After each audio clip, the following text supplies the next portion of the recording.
Shalom saudara, apa kabarnya?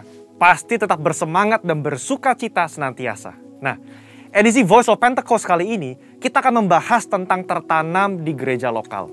Mungkin saudara pernah mengalami di mana aspirasimu ditolak di gereja lokal. Atau pernah merasa dicuekin oleh gembala. Mungkin pernah dikecewakan dan berujung kita pindah-pindah gereja mencari tempat yang nyaman untuk beribadah. Saya ingin katakan bahwa saudara harus tetap tertanam di gereja lokalmu. Markus 4 ayat 26-29 memuat sebuah perumpamaan singkat tentang kerajaan Allah yang digambarkan dengan proses bercocok tanam. Ayat 27 berkata, "Lalu pada malam hari ia tidur dan pada siang hari ia bangun. Dan benih itu mengeluarkan tunas dan tunas itu makin tinggi. Bagaimana terjadinya tidak diketahui orang itu." Setiap proses untuk bertumbuh yang dialami sebuah benih terjadi di dalam tanah. Di tempat gelap, di mana tidak seorang pun yang bisa melihat dan mengetahuinya. Demikian pula dengan setiap kita sebagai benih. Ketika kita berkomitmen untuk tertanam di gereja lokal, kita akan mengalami berbagai proses yang mungkin tidak nyaman. Dan setiap proses tersebut tidak dapat dilihat oleh orang lain.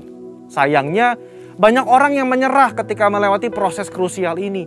Banyak yang tergoda untuk melihat rumput tetangga yang selalu terlihat lebih hijau dibandingkan rumput di rumah sendiri. Ingat, yang terlihat oleh mata kita hanyalah hasil akhirnya yang sudah tampak baik. Sementara yang tidak kita lihat adalah proses yang juga dialami oleh rumput tetangga ketika baru disemai dan masih di dalam tanah.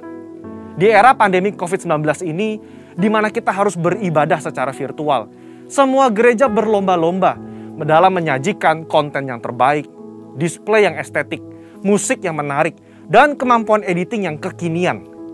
Dalam sebuah survei yang dilakukan oleh Barna Research pada bulan Juli 2020, mengenai kehadiran jemaat lintas generasi dalam ibadah virtual di masa pandemi, 40% dari generasi baby boomer memutuskan untuk tetap tertanam di gereja lokal, 31% dari generasi X, dan hanya 30% dari generasi milenial yang tertanam di gereja. Padahal, benih yang terus-menerus dipindah media tanamnya akan membutuhkan waktu untuk beradaptasi di tanah yang baru. Dan tak jarang, benih itu akan mati dan tidak dapat berbuah lagi. Yohanes 15 ayat 2 menuliskan, "Setiap ranting padaku yang tidak berbuah dipotongnya, dan setiap ranting yang berbuah dibersihkannya, supaya ia lebih banyak berbuah." Tuhan menginginkan pertumbuhan dari sebuah benih, dan agar benih tersebut dapat berbuah lebat kelak. Tentu saja, hal ini tidak dapat terjadi jika benih tersebut kerap dipindah-pindahkan. Jika kita tidak tertanam di gereja lokal, maka kita tidak dapat mengalami pertumbuhan yang sempurna. Bahkan tanpa kita sadari, kita bisa mengalami kematian rohani. Kita tidak dapat menikmati buah yang seharusnya dapat kita hasilkan apabila kita tertanam di gereja lokal. Lalu, apa hal-hal yang dapat terus mendorong kita untuk tetap tertanam di gereja lokal? Yang pertama, mengubah perspektif kita. Sekali lagi, ketika sebuah benih ditanam, ia diletakkan di dalam tanah yang gelap dan tak terlihat. Di situasi seperti inilah, perspektif kita harus dirubah. Ditanam sebagai benih atau dikubur seperti jenazah. Faktanya, di dalam tanah itu mungkin ada rasa kesepian. Tidak dilihat orang. Seakan-akan tidak ada jalan keluar. Saudara, kita bukan sedang dikubur, melainkan kita sedang ditanam. Jika kita berpikir bahwa kita sudah dikubur, maka tidak ada lagi pertumbuhan yang dapat kita alami. Namun ketika kita mengubah perspektif bahwa keadaan yang saat ini kita alami di dalam tanah adalah karena kita sedang ditanam, maka kita akan terus bertumbuh hingga waktunya benih tersebut akan tampak di atas tanah dan menghasilkan buah. Saudara sedang ditanam dan bukan dikubur. Kedua, jalani proses.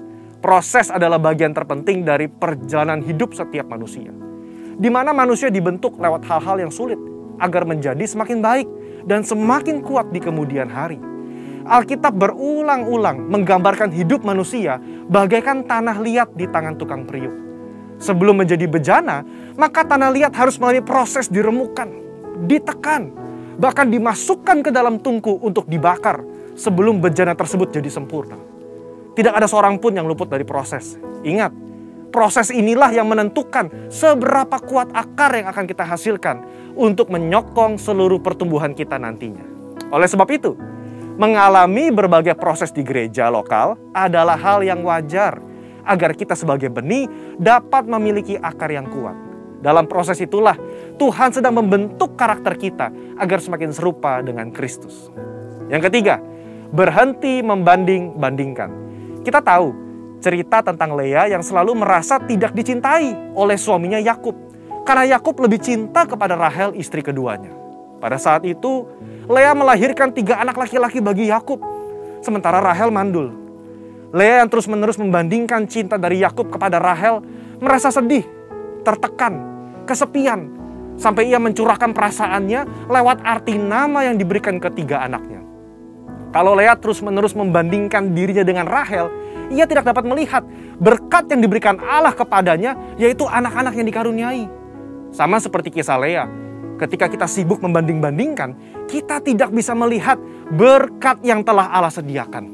Dalam konteks ini, ketika kita terus membanding-bandingkan gereja lokal kita, pemimpin kita, rekan sepelayanan kita dengan gereja orang lain, kita tidak dapat melihat berkat dan tujuan yang telah Allah tetapkan ketika ia menempatkan kita di gereja lokal kita saat ini. Keputusan yang paling tepat bagi sebuah benih adalah untuk tetap tertanam di mana ia ditempatkan. Sebagai benih yang ditanam di gereja lokal, mari ubah perspektif kita bahwa kita sedang ditanam dan bukan dikubur. Jalani proses dengan ucapan syukur dan berhenti membanding-bandingkan. Maka pada waktunya kita akan bertumbuh dan berbuah lebat, sehingga buah tersebut dapat kita nikmati dan juga dinikmati oleh orang lain. Untuk penjelasan lebih lengkapnya dari tim teologi kami, silakan buka link yang ada di atas atau scan QR Code yang tersedia.